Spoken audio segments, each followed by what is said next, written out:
মা হুয়ার রূহ, মুহাম্মদ আমাদেরকে বলে শোনাও রূহ কারে বলে, কেমন করে আসে, কেমন করে যায়, এ ব্যাপারে কি জানো বলো।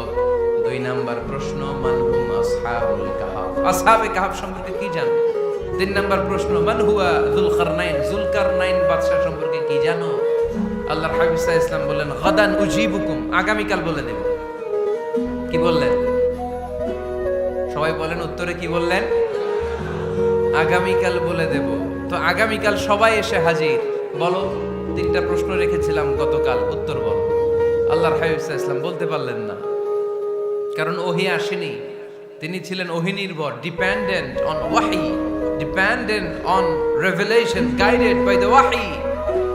তিনি এর পরের দিনে বললেন গাদান উজিবুকুম, আগামীকাল বলবো। এর পরের দিনে এরা এসে হাজির, উত্তর নাই।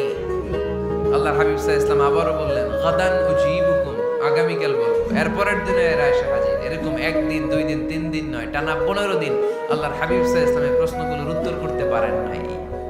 আল্লাহর হাবিব সাল্লাল্লাহু আলাইহি সাল্লামের নবুয়তি জিন্দেগিতে এত বিব্রতকর পরিস্থিতিতে তিনি কখনো পড়েন নাই। ইহুদিরা প্রতিদিন এসে হট্টগোল করে আর মক্কায় রটনা ছড়ায়, দেখো এই লোকটা যদি সত্যি নবী হতো তাহলে তো উত্তর করতে পারতো, ঠিক কি না? যেহেতু উত্তর করতে পারে না, আসলে সে আসল নবী নয়, সে ভণ্ড নবী, মিথ্যা নবী। পড়েন না আউযুবিল্লাহ। 15 দিন পর আল্লাহ আয়াত নাযিল করলেন, ওয়ালা তাকুলান্না লিশাইইন ইন্নী ফাইলুন যালিকা গাদা ইল্লা আইয়াশা আল্লাহ। ও নবী, ভবিষ্যতের ব্যাপারে সামনে থেকে যখন আপনি ওয়াদা দিবেন, ওয়াদা দেওয়ার সময় ইনশাআল্লাহ শব্দটা মিলিয়ে দিবেন। সুবহানাল্লাহ পড়েন। আল্লাহর হাবিব সাল্লাল্লাহু আলাইহি সাল্লামকে শিখানোর মধ্য দিয়ে গোটা উম্মাহকে আল্লাহ শিখাই দিলেন যে ভবিষ্যতের কমিটমেন্ট যখন দিব, প্রমিস যখন দিব, প্রমিস দেওয়ার সময় কি বলবো? কি বলবো? আল্লাহর হাবিব সাল্লাল্লাহু আলাইহি সাল্লাম ইনশাআল্লাহ বলতে ভুলে গিয়েছিলেন। এজন্য 15 দিন, টানা 15 দিন ওহী আসে নাই।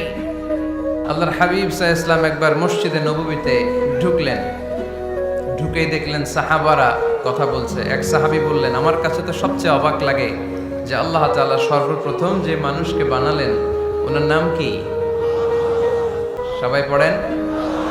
তুমি মাটির আদমকে প্রথম সৃষ্টি করিয়া ঘোষণা করিয়া দিলে শ্রেষ্ঠ বলিয়া, তাই তো নূরের ফেরেশতা করে আদমকে সেজদা, ঠিক কি না? তাই তো নূরের ফেরেশতা করে হে আদমকে সেজদা, সবার চেয়ে সম্মান দিলে মাটির আদমকে। আল্লাহু আল্লাহু তুমি জাল্লে জালালুহু, শেষ করা তো যায় না গে তোমার গুণগান। আল্লাহু আল্লাহু, সুবহানাল্লাহ পড়েন। এই সাহাবী বললেন যে আমার কাছে সবচেয়ে অবাক লাগে যে আল্লাহ তাআলা প্রথম মানুষ হিসেবে আদম আলাইহিস সালামকে বানালেন আর ওনাকে উপাধি দিলেন সফিউল্লাহ। আদম আলাইহিস সালামের উপাধি উত্তর দিতে হবে আওয়াজ করে। আদম আলাইহিস সালামের উপাধি কি ছিল? আল্লাহর হাবিব সাল্লাল্লাহু আলাইহি ওয়াসাল্লাম দূরে দাঁড়িয়ে শুনছেন সাহাবাদের কনভারসেশন। আরেক সাহাবা বললেন, আরে আমার কাছে তো এর চেয়েও বেশি অবাক লাগে যে তিনি মূসা আলাইহিস সালামকে বানিয়েছেন নাজিউল্লাহ।